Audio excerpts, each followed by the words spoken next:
మీనాను కొట్టబోయిన ప్రభావతి అది ఎలాగో తెలుసుకోవాలనుకుంటే వెంటనే మా ఛానల్ని సబ్స్క్రైబ్ చేయండి. ఫ్రెండ్స్, సత్యం వస్తాడు ప్రభావతి దగ్గరికి. ప్రభా, నీకు తెలిసే ఉంటుంది కదా ఈ విషయం, నువ్వు దాస్తున్నావు కదా నా దగ్గర. అంటే ఏంటండి మీరు ఏం మాట్లాడుతున్నారు, నాకెలా తెలుస్తుంది అండి అంటే, నువ్వే కదా రోహిణి నెత్తిలో పెట్టుకొని చూసుకుంటావు, అలాంటిది నీకు చెప్పుండాలి కదా అంటే, లేదండి నాకు మరీ ఈ విషయం ఎప్పుడూ చెప్పలేదు అనడంతో సత్యం అంటుంటాడు, లేదు నీకు తెలిసే ఉంటుంది, కాకపోతే నువ్వు మా దగ్గర దాచిపెట్టావని చెప్పడంతో ఒక్కసారిగా ఉగ్ర రూపం అవుతుంది ప్రభావతి. నన్ను అనుమానిస్తున్నాడు అనే విషయంతోనే ప్రభావతి రోహిణిని నిలదీయడానికి వెళ్తుంది.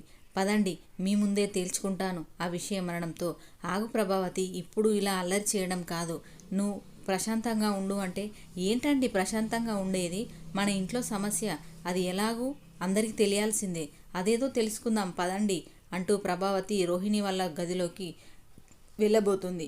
ఆగు ప్రభావతి ఆగు, ఇప్పుడే కాదు సమయం వచ్చినప్పుడు చూద్దామంటే, లేదండి మీరు నన్ను అనుమానిస్తున్నారు, మీరు ఇంకా ఈ విషయాన్ని నా లోపల దాచుకొని ఉండే అంత నాకు లేదండి, ఇప్పటికే నా తల తిరుగుతుంది, వెళ్దాం ఎలా అయినా తెలుసుకుందాం అనేసి ప్రభావతి అంటూ ఉంటుంది సత్యంతో. ఎలాగో అయినా వెళ్దాం అనేసి త్వరగా రోహిణి వాళ్ళ రూమ్ దగ్గరికి వెళ్తుంది. అరే మనోజ్, రోహిణి రోహిణి మనోజ్ అని దబదబా బాదుతూ డోర్ను బాధిస్తూ పిలుస్తుంది. ఏంటమ్మా ఏమైంది, ఏమైనా సునామీ వచ్చిందా, ఇంత సడన్గా వచ్చావు ఏంటి అంటే, అవునరా సునామీ వచ్చింది, ఒకసారి పిలువు నీ పెళ్ళాన్ని అంటే, ఏంటి అమ్మా అనడంతో, నీ పేరు రోహిణి కాదురా మనోజ్ అని పెట్టాను, పిలువు రోహిణి అనడంతో వస్తుంది రోహిణి బయటికి. ఏంటి అత్తయ్య అని, ఏంటి అనేది కింద తేల్చుకుందాం రా అనడంతో రోహిణి అనుకుంటుంది మనసులో, వామ్మో ఏం కొంపలు మునిగాయో, నా గురించి ఏం తెలిసిందో అని భయపడుతూ కిందికి వస్తుంది హాల్లోకి రోహిణి. చెప్పేవే చెప్పు, ఏంటి నీ సంగతి, ఇదంతా ఏంటి చెప్పు, అసలు నీకు తల్లిదండ్రులు ఉన్నారా లేరా, అసలు మీది ఇక్కడేనా, అసలు నీకు ఒక్కసారి పెళ్ళయిందా, 2 సార్లు పెళ్ళయిందా, అసలు ఎవరు నువ్వు, అందుకేనా మీ అమ్మ నాన్న రావడం లేదు, ఎవరిని చూపించడం లేదు, మలేషియాను మోసం చేశావు మమ్మల్ని అని నిలదీస్తుంది రోహిణిని ప్రభావతి. ఆ షాక్లో ఉంటుంది రోహిణి. వామో ఈ విషయాలన్నీ ఎలా తెలిసాయి, నేను ఇప్పుడు ఎలా తప్పించుకోవాలి, నన్ను ఇంట్లో నుంచి వెళ్ళగొడతారు, గెంటేస్తారు అని అనుకుంటుంది మనసులో. ఎలా కథ అల్లాలి, ఏం చేయాలి అని అలానే చూస్తూ ఉండిపోతుంది రోహిణి. చెప్పవే చెప్పు, ఏంటి ఇంకా ఆలోచిస్తున్నావు, నువ్వు ఎందుకు ఇలా చెప్పట్లేదు, అసలు నీది ఇక్కడేనా, అసలు నువ్వు మోసగత్తెవు, నువ్వు నా కుటుంబంలో మచ్చ తెచ్చావు, నిన్ను పెద్ద కోడలుగా ఏరి కోరి తీసుకొచ్చాను, నన్నే ఇలా మోసం చేశావు, ఇంకా ఇంకా ఎన్నటిదాకా నీ భాగోతం బయట పెట్టు అనడంతో అసలు ఏం చేయాలి ఎలా మాట్లాడాలో అర్థం కాదు రోహిణికి. చెప్తూ ఉంటుంది. చెప్పవే ఇంకా నోరు తెరవట్లేదు ఏంటి అనడంతో మనోజ్ కూడా అంటాడు, ఏంటి రోహిణి నువ్వు ఇంకా నోరు తెరవట్లేదు, చెప్పు నిజం చెప్పు అని ప్రభావతి మరియు మనోజ్ ఇద్దరూ రోహిణి ఎంబడి పడుతూ ఉంటారు. ఇంతలో కథ అల్లుకుంటుంది మనసులో, ఏం మాట్లాడాలి, ఎలా చేయాలి, ఈ గొడవ నుండి ఎలా తప్పించుకోవాలి అని వణికిపోతూ ఉంటుంది రోహిణి. ఇంతలో స్క్రిప్ట్ రెడీ చేసుకునే ఉంటుంది మైండ్లో. స్క్రిప్ట్ రెడీ చేసుకొని, ఆగండి ఏంటి మీరందరూ ఏం మాట్లాడుతున్నారు, చెప్పేస్తాను మీకు నిజం చెప్పేస్తాను, లేదంటే నేను ఇలా మన ఇంట్లో ఒక దొంగలా మిగిలిపోతున్నాను, చెప్పేస్తాను, ఇక ఎవరు నా జోలికి రావద్దు అనేసి మనసులో అనుకొని, అవును అండి అవును, నేను ఇదివరకే హాస్పిటల్కి వెళ్ళాను, నువ్వు హాస్పిటల్కి వెళ్ళింది నిజమేనా, అవును నిజమే, ఎందుకు వెళ్ళావు అంటే, చూపించుకోవడానికి, అంటే సెకండ్ సారి ప్రెగ్నెంట్ కావడానికి చూపించుకుంటున్నావంట, నిజమేనా అంటే, కాదండి కాదు అని నెత్తిలో నోరు పెట్టుకొని అరిచేస్తుంది రోహిణి.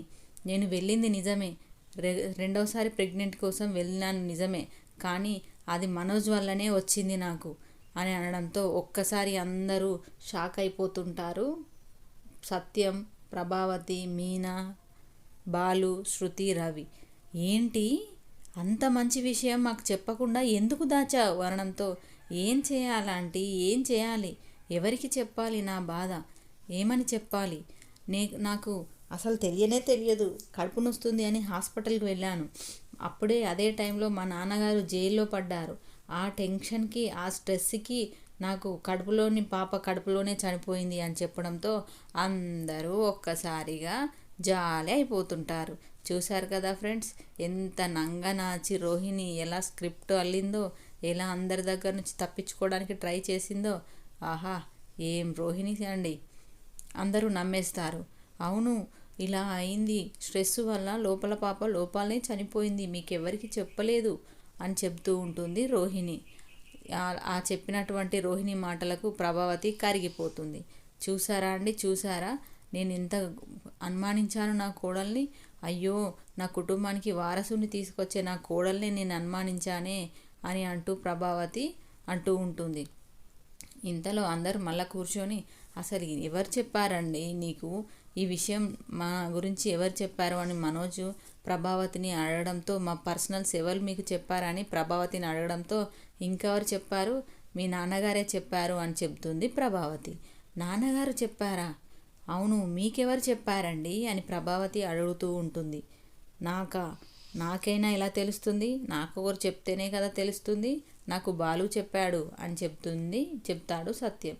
బాలు చెప్పాడా? అరే నీకెవరు చెప్పారా, నేను అప్పుడే అనుకున్నాను ఇలాంటి విషయాలు నువ్వు కాక ఇంకెవరు తీసుకొస్తారని, నాకేం తెలుసు, నాకు రవిగాడు చెప్పాడు అనడంతో, అరే ఇలాంటి ఘోరాలు నేరాలు నువ్వు కూడా చేస్తున్నారా రవి అని ప్రభావతి అడగడంతో, నాకెలా తెలుస్తుంది, సారీ శృతి చెప్పింది అనడంతో, నాకు మాత్రం ఎవరో ఒకరు చెప్తేనే కదా తెలుస్తుంది అంటే, ఎవరు చెప్పారు అని అంటుంది ప్రభావతి. నాకు అనడంతో మీనా అంటుంది, నేనే చెప్పాను అని. తెలుసమ్మా తెలుసు, ఇలాంటి కథలు నువ్వే కదా చెప్తావు అనడంతో రోహిణి మీనా పైన విరుచుకుపడుతుంది. ఇంకోసారి నా జోలికి రాకుండా ఉండాలి అని. ఏంటి రోహిణి, ఏంటి మీనా, నువ్వు నిన్ను ఒక సొంత సిస్టర్లా చూసుకున్నాను, ఎందుకు నన్ను ఇలా కావాలని ఇరికించావు అనడంతో ప్రభావతి మీనా మీద చేసుకోవడానికి వెళ్తుంది. చేసుకోవడానికి వెళ్ళడంతో బాలు ఆపుతాడు. సత్యం తీసుకొస్తాడు. ఏంటి ప్రభా, ఏంటి నువ్వు చేసే పని, ఏంటి అలా చేయతో కరెక్ట్ అవుతుంది అనడంతో, లేకపోతే ఏంటండి ఇదంతా చేసిందంతా ఇదే అంటూ ప్రభావతి అంటూ ఉంటుంది సత్యంతో. ఇంతలో ఫ్రెండ్స్, మన నంగనాచి రోహిణి చేసిన ఈ రాద్ధాంతానికి పాపం మీనా మీద చేసుకోబోతుంది ప్రభావతి. ఇదిలా ఉంటుండగా అప్కమింగ్లో మీనా అంటుంది, నా వల్లనే కదా అండి ఇదంతా జరిగింది అని బాలు అనడంతో, లేదు ఆ రోహిణి చూసావా ఎలా వణికిపోయిందో, ఇందులో ఏదో నిజం ఉంది, నేను తెలియజేస్తాను కదా, నేను బయట పెడతాను అని అంటాడు బాలు. చాటుగా వింటూ ఉంటుంది రోహిణి. ఫ్రిడ్జ్ దగ్గరికి వచ్చి వింటూ ఉంటుంది వీళ్ళ సంభాషణని. Thank you friends. ఇలాంటి సన్నివేశాలు ముందుగా తెలుసుకోవాలనుకుంటే సబ్స్క్రైబ్ చేయండి మన ఛానల్ని. Thank you friends.